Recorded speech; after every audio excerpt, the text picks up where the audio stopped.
قصائص ميرو يا ولاد اهو جه. يلا نسقف ونقول هي، هنحكي حكاية ونحفظ آية ونضحك ضحكة. هنحكي حكاية ونحفظ آية ونضحك ضحكة. يلا بسرعة تعالوا معايا نسمع ميرو هتقول ايه. يلا بسرعة تعالوا معايا نسمع ميرو هتقول ايه. مساء الخير اصحابي الصغيرين في كل مكان. اهلا بيكم في برنامج قصايص ميرو، يذاع حصريا على قناة صوت الامل الدولية. معاكم مرسى، هتشوفوني كل خميس الساعة 7 بتوقيت مصر. الله يا واد يا دبدوب، دي الكوباية دي جميلة قوي. المج ده شكله حلو خالص. الماما قال ايه؟ قالت محدش ياخد حاجة من النيش. طب ايه يعني؟ خايفة اللي يتكسر وانا صغير؟ مش هيتكسر طبعا. بس يا واد يا دبدوب لو ماما شافتك وانت بتشرب في كوباية النيش هتموتك. يا خبر ابيض، اللي حصل ده الكوباية اتكسرت. اعمل ايه دلوقتي؟ اعمل ايه؟ انا لازم اهرب. اهرب يا واد يا دبدوب. ده ماما لو شافتني هتخليني كفتة. طب اعمل ايه؟ اعمل ايه؟ الموج اتكسر. انا لازم استخبى. ايوه، هروح استخبى ورا الستارة. يا دبدوب دبدوب، الله، ايه ده؟ انت قاعد ليه كده ورا الستارة يا دبدوب؟ في ايه يا دبدوب؟ مالك قاعد زعلان ليه؟ ايه ده؟ هو انت شايفاني يا سمسمة؟ انا مستخبي. اصل بصراحة يا سمسمة، انا اخدت مج من النيش ووقع مني اتكسر، وماما كانت منبهة علينا ان محدش يجي عند النيش، ولو شافتني هتعملني كفتة. اعمل ايه؟ يا خبر يا دبدوب، اخدت كوباية من النيش؟ ده انت وقعتك مش معدية النهاردة. استخبى وانت فاكر ان الستارة هتداريك؟ ما انا شايفاك وهي هتشوفك يا دبدوب. طب استخبى فين؟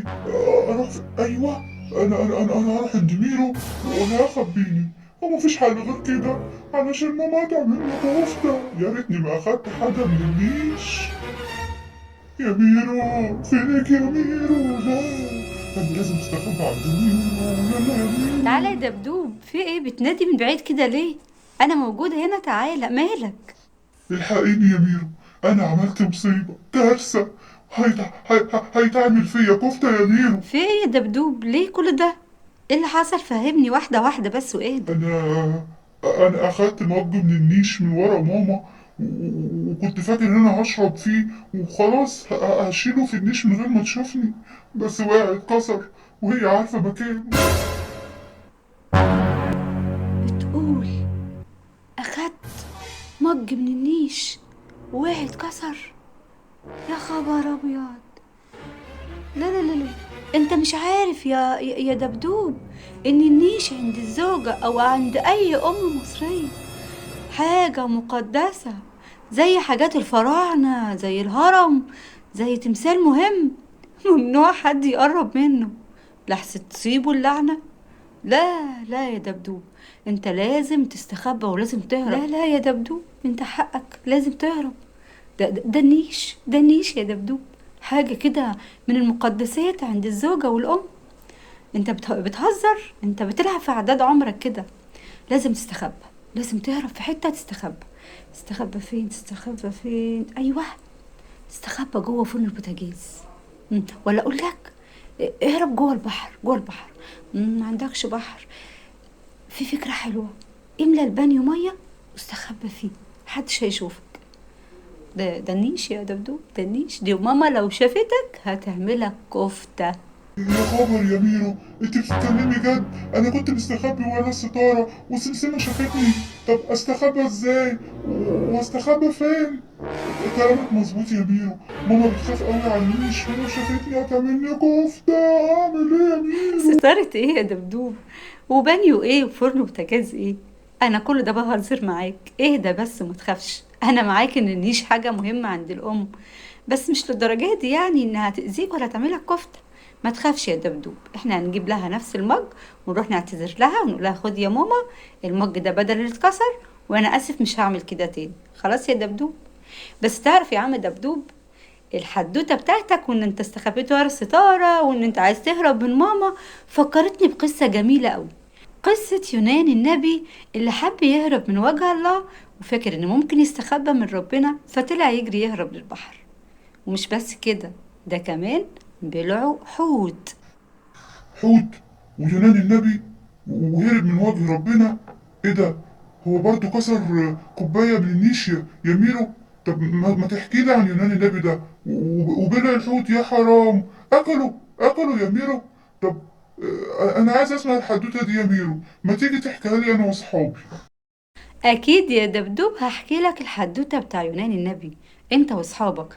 بس هو ما كسرش كوباية من النيش ولا حاجة، هو عمل حاجة غير كده خالص.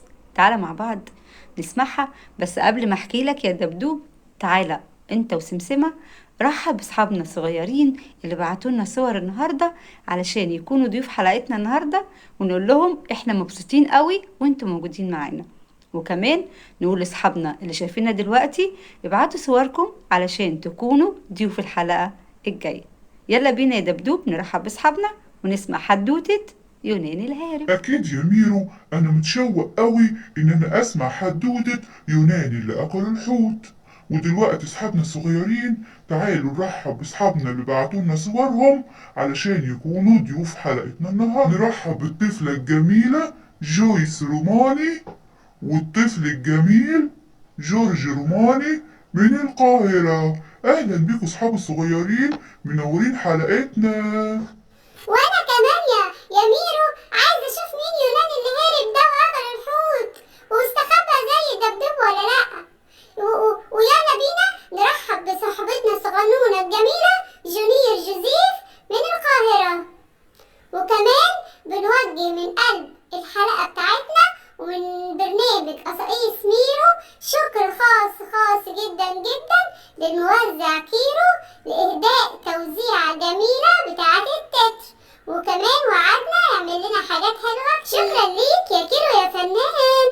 وكمان بنقدم شكر خاص للممثل الموهوب جون جورج على التتر الجميل اللي عمله بصوته الحلو اللي هيكون دايما موجود على حلقاتنا كلها. شكرا ليك يا جون يا فنان. تعالوا اصحاب الصغيرين نسمع حدوتة يونان النبي اللي بلع الحوت مش اللي اكلوا الحوت. كان يا مكان في الكتاب المقدس حكالنا ان كان في واحد اسمه يونان ربنا كان بيحبه، وفي يوم من الايام نادى عليه وقال له يا يونان في بلد اسمها نينوى، البلد دي انا زعلان منها يا يونان، عمالة تعمل حاجات مش حلوة ومزعلاني منها قوي، والبلد دي بتعمل حاجات صعبة قوي قوي.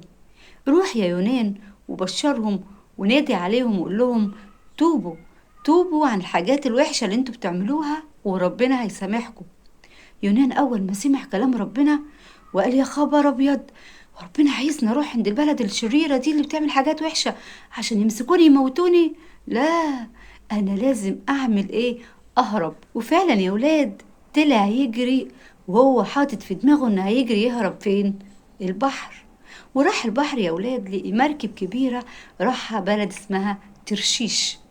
البلد دي يا ولاد كان هو ما يعرفش حد فيها، بس هو دفع الأجرة وركب فين؟ ركب المركب ونزل في قاع المركب يا ولاد ونام نوم تقيل. أو مجرد ما يونان دخل المركب أو السفينة الكبيرة ونام، والمركب بقى حصل لها حاجة غريبة أوي. الأمواج بقى زادت والرياح شديدة والمركب عمالة تطلع وتنزل، والمركب خلاص هتغرق. وبعدين كل اللي في السفينة يا ولاد قعدوا يصرخوا للإله ويا رب ارحمنا يا رب، هو في ايه اللي حصل؟ قعدوا يصلي يا ولاد ومش عارفين ايه السبب.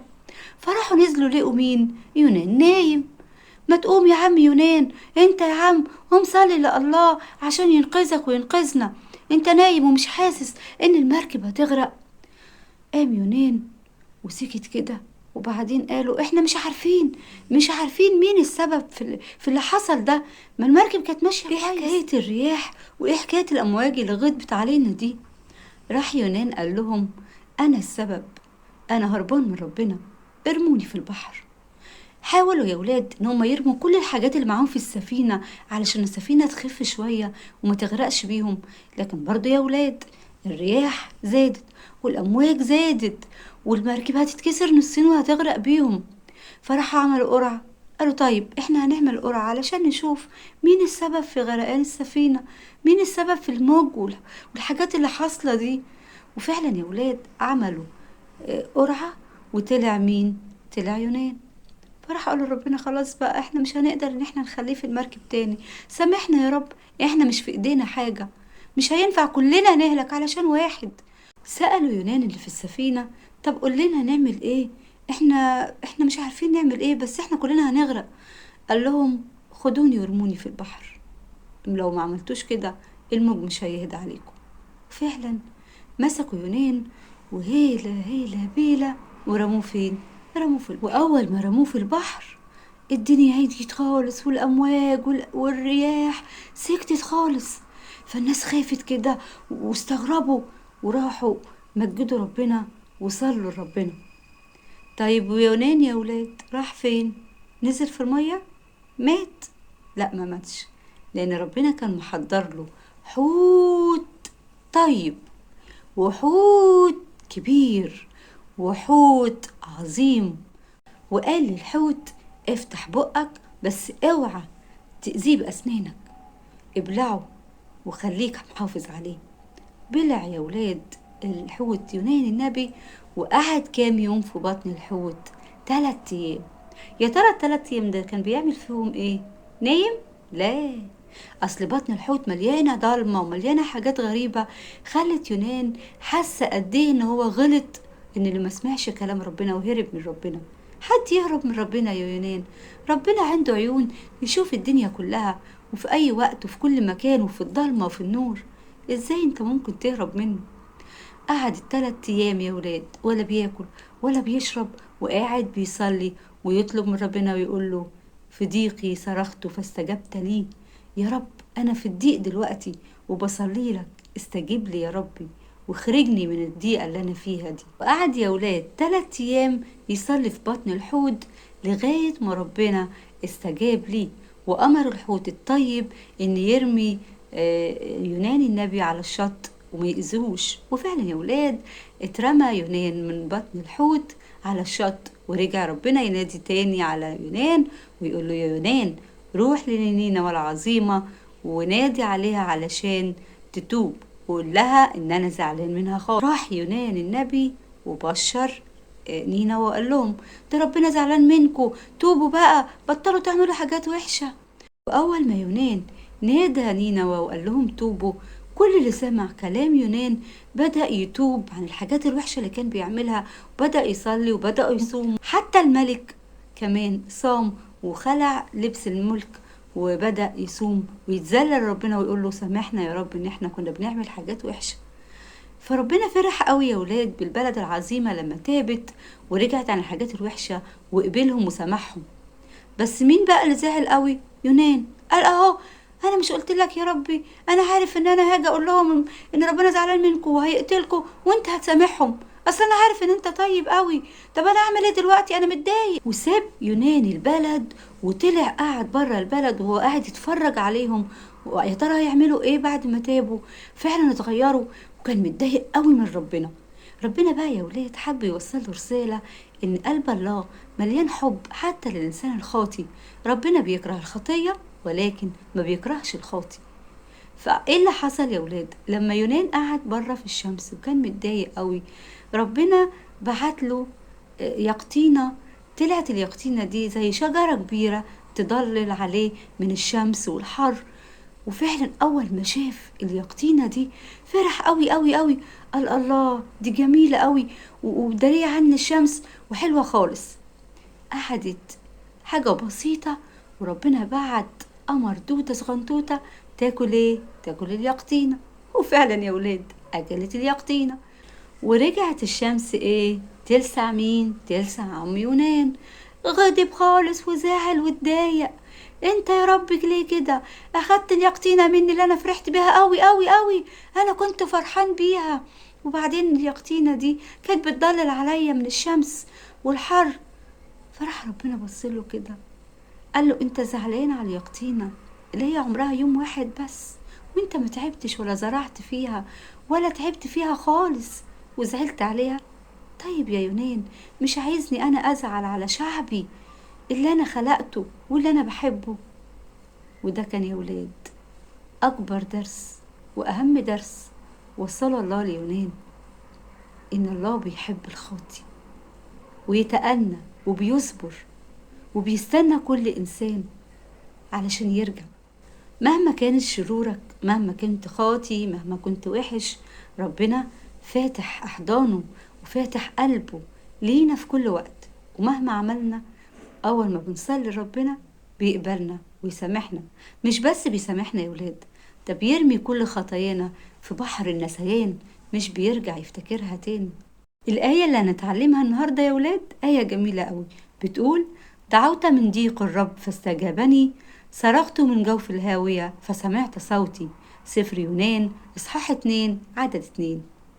أصحابي الصغيرين، بعد ما سمعنا قصتنا الجميلة يونان الهارب، أتمنى نكون استفدنا ونكون تعلمنا حاجة حلوة، ونتعلم يا ولاد إن ربنا دايما بيحبنا ودايما منتظرنا في أي وقت. دلوقتي أصحابي الصغيرين جينا لنهاية حلقتنا، أتمنى تكون الحلقة عجبتكم، وما ننساش نبعت صورنا علشان نكون ضيوف البرنامج الحلقة الجاية. أصحابي الصغيرين، كانت معاكم مرسى، هتشوفوني كل خميس من برنامج قصايص ميرو يذاع حصريا على قناة صوت الأمل الدولية. هتشوفوني كل خميس الساعة 7 بتوقيت مصر.